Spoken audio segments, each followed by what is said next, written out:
భవిష్యత్తులో whether it has got the capability of developing in future అనేది ఇంకొక క్రైటీరియాగా తీసుకోవాలి అనేది ధార్ కమిషన్ ముందున్న ఇంకొక terms of reference.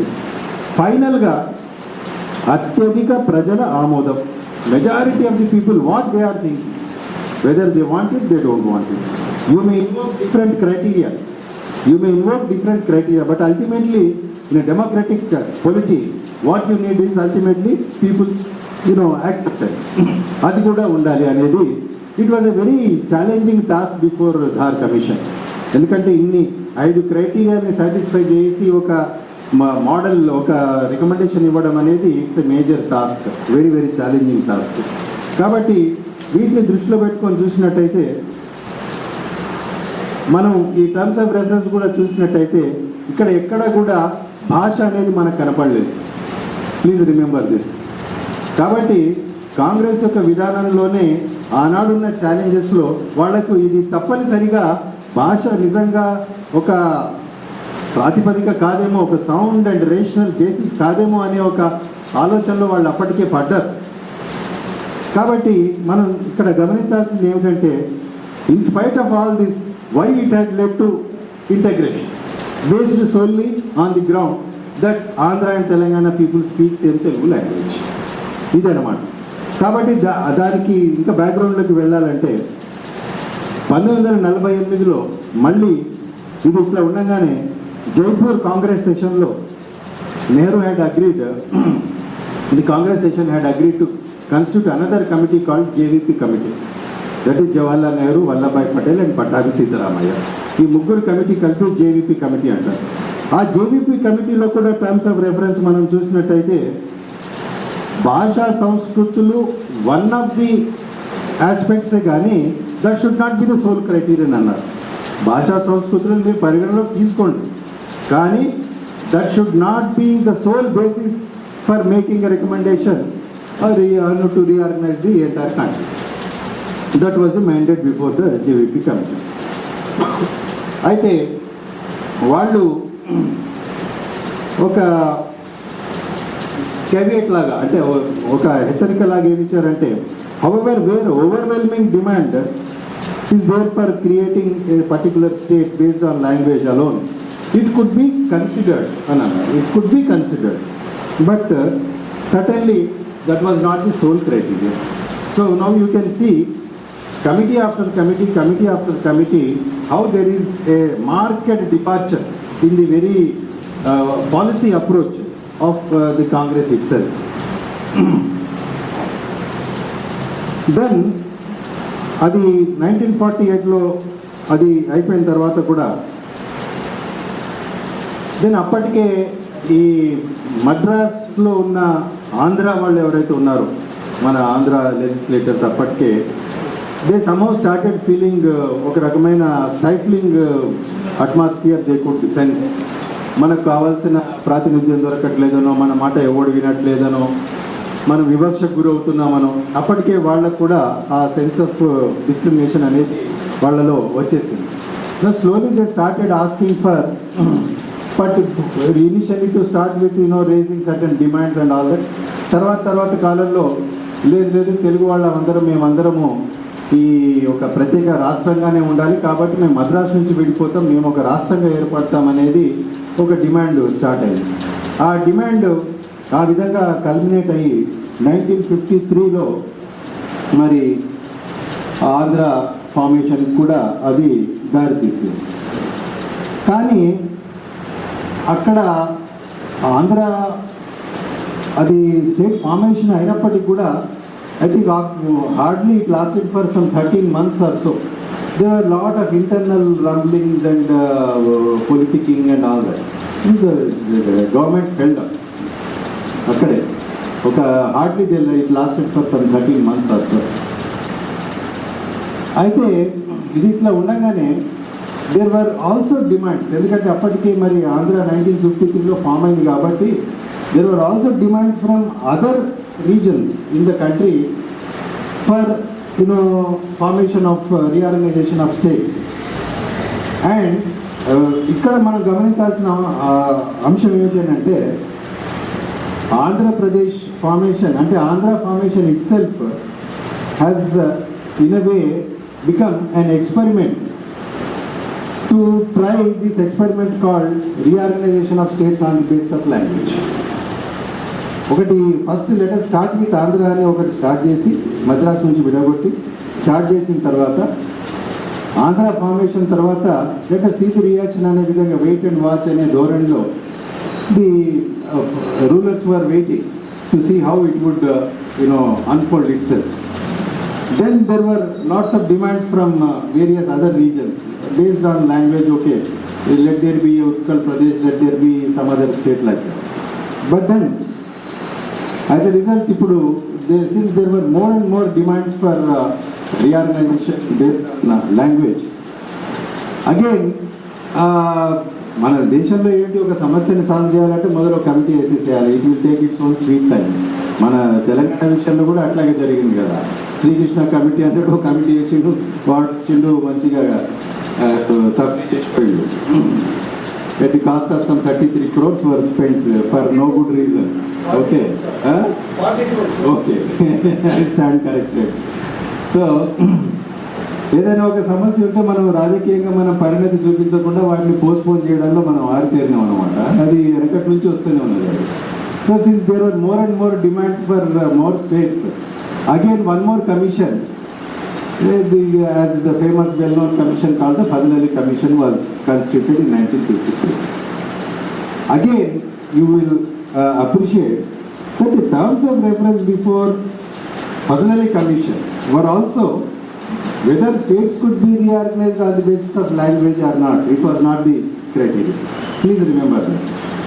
Now, that means you can see the clear divide in the very thinking of our rulers, pre-independence and post-independence, because it is the whole process is evolutionary in nature, because there were more and more greater challenges before the nation, and the implications for reorganizing a state or creating a state based solely on language, somehow everybody, all right thinking people at that time, somehow they did not sail with that idea, right? Now, if you look at even Fazl Ali Commission's terms of reference, దాంట్లో మీరు చూసినట్టయితే first and foremost దేశ సమైక్యత terms of reference, దేశ భద్రత రెండవది, మూడవది again administrative convenience, నాలుగవది ఆర్థిక స్వయం వృద్ధి, దెన్ ఫైనల్లీ రాష్ట్రము మరియు దేశం యొక్క ఆర్థిక అభివృద్ధికి దోహదం చేస్తుందా? ఈ క్వశ్చన్స్ వేసుకొని మీరు రికమెండేషన్ చేయండి అని ఫజల్ అలీ చెప్పింది.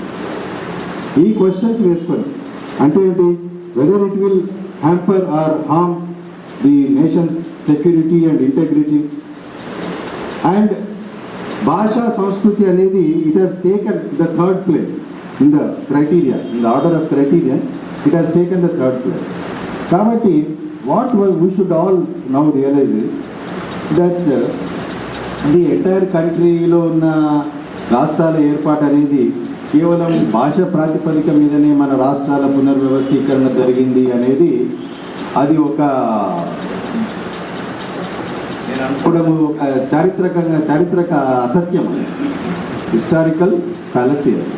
అది ఒక థియరీని ఇటు సీమాంధ్ర మీడియా కావచ్చు, మిగతా చరిత్రకారులు కావచ్చు, వాళ్ళ చరిత్రని ఏమున్నదండి, మనం చరిత్ర అంటే అదొక ముడి పదార్థం.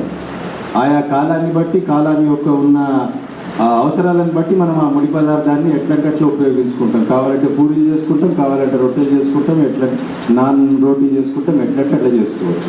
కాబట్టి చరిత్ర అనేది ముడి పదార్థం. దాన్ని చరిత్రకారుడు ఎట్లనే మలచవచ్చు. మన ఆ విషయంలో మన ఆంధ్ర చరిత్రకారులు అదే వేసి చేయి కాబట్టి మనకు వాళ్ళు వాళ్ళకి ఏది ఇష్టమో వాళ్ళకి అది మనకు తయారు చేసి ఇచ్చిండ్రు. అదే చరిత్ర మనం చదువుకున్నాం. ఒక 2 జనరేషన్లు అయిపోయినాయి, ఇంక 3వ జనరేషన్ కూడా తయారైపోయింది. మళ్ళీ ఇప్పటికీ అమరజీవి పొట్టి శ్రీరాములు వల్లనే ఆంధ్రప్రదేశ్ అవతరణ జరిగిందని రేపు వచ్చే నవంబర్ 1కు మళ్ళీ మనం సెలబ్రేషన్ చేస్తున్నాం. మరి ఆయన ఎందుకు దేనికోసం చేసిండు?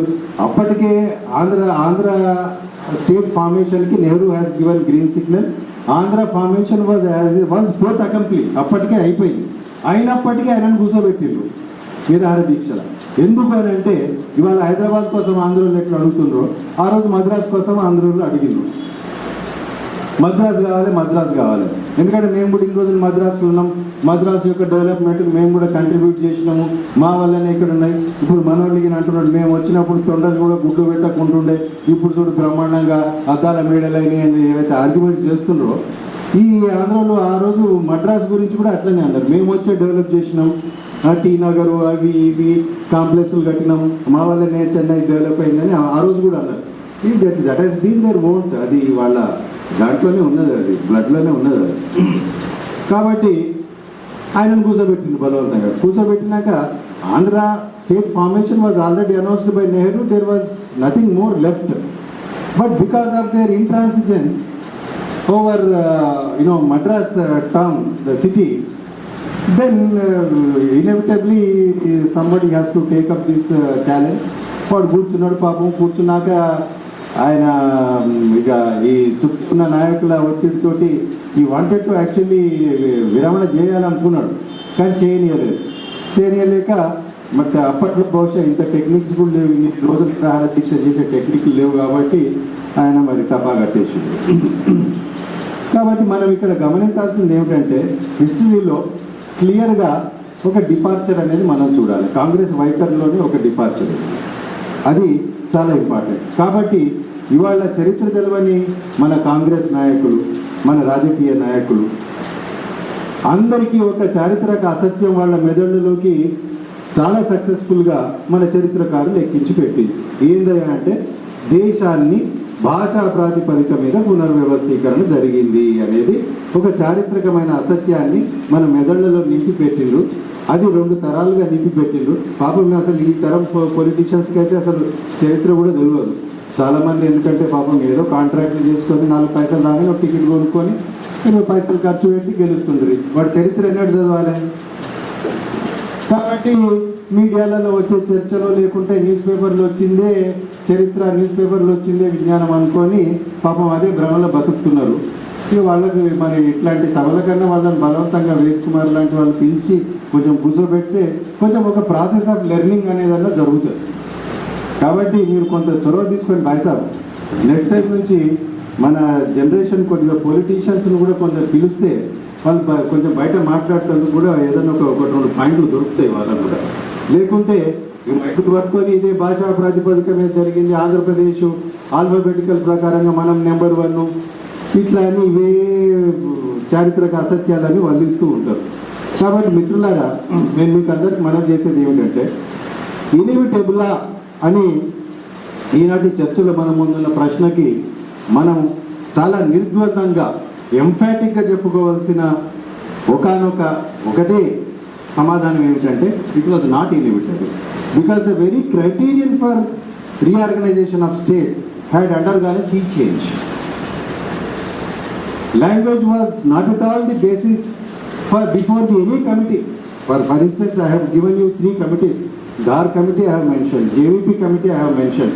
Fazal Ali in para 388 he very clearly said there is nothing like language as being a basis for forming a state.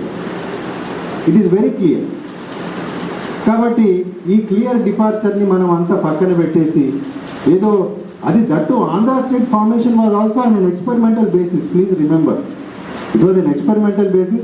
वो बाद में देखा जाए अगर चले तो चलेगा नहीं तो नहीं అన్నట్టుగానే ఆంధ్ర స్టేట్ వాజ్ ఫార్మ్. కాబట్టి Andhra state was there, Hyderabad state was there, they were existing.